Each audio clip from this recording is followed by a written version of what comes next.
Chair, thank you. And thank you, Senators, for your very good interventions. I'm glad that you all realize two things. One, that there must be an agreement.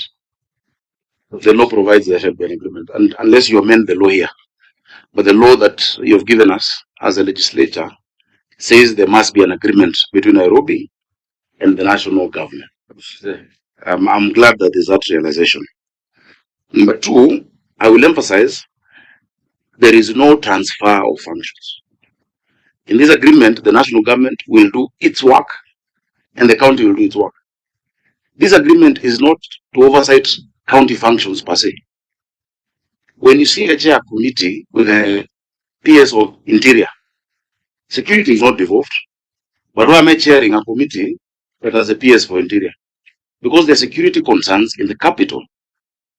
There are national projects that many times we just find have been passed, because the county government does not come in. And I wish most counties would have an arrangement where the governors can see what is being proposed by the national government to do, so that the county does different things. But you see, when Kura, for instance, and I'll come to the discussion in Kura, when Kura or Kera or Kena are identifying which roads to do in Nairobi, the governor should be there to help prioritize. The senator should be there, the MPs should be there. But you see, they operate vaguely. And I'll give you an example. One big challenge that we've had in this city is the mobility challenge. Mobility is a big challenge. One of the solutions is BRT. In December of 2022, the European Investment Bank and the AFD came to me saying they have 314 million euros and 74 million euros respectively for line 3 that comes from Dandora. Because of the lack of any structure, it took me 2 years to get cabinet to approve that funding request. But even to date, the loan request has not gone. Because you see, when you have a priority of the capital, if you don't have a forum through which either weekly or fortnightly, these guys have other national priorities. And so they don't see it as a priority. It took me 2 years to just get that. So for me, I'm thinking pragmatically, if I have an arrangement that will help me push, remember, this is not just for county functions, also national functions within the capital. When it says the seat of diplomatic missions in section 6, diplomacy and foreign service is not a county function. But you see, this is the capital where all of these diplomats are. How do we provide for them? For instance, we're providing water and such amenities at the UN. And now we've done a new line through KGTC, which is now Diplomatic Village. That Falcam is the city, is the capital. All of these foreign countries want to have a sister agreement with Nairobi. How do you domicile those? So let's have clarity that it is not to sit to oversight county functions, but together to look at what have we jointly agreed to do, and is it being done, and how can we do it better, and to bring these concerns. Their concerns, security concerns, are very big in the city. And for the normal mwananchi in Nairobi, the way they will not know.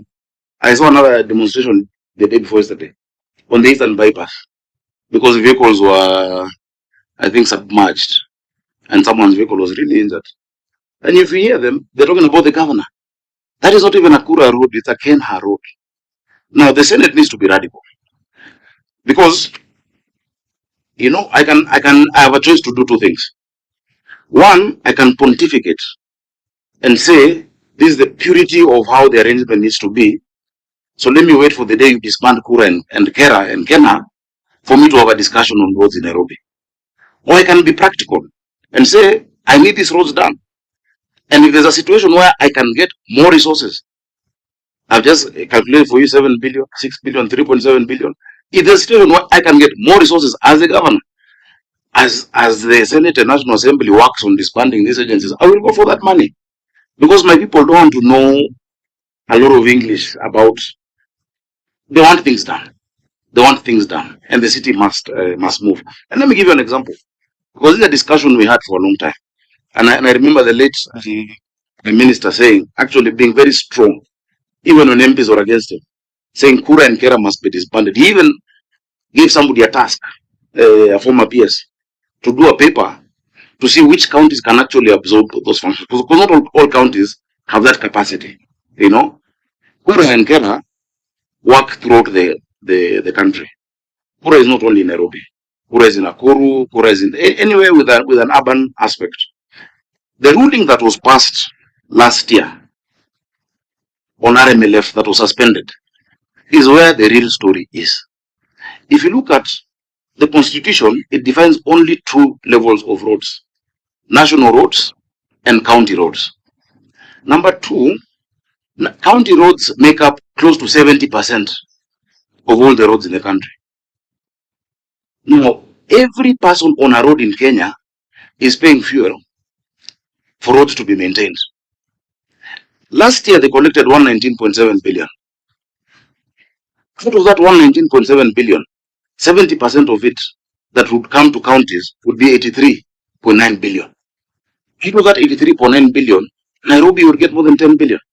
Point of order, Chair. Okay. I mean, point of order. I don't mean to disrupt you, Governor.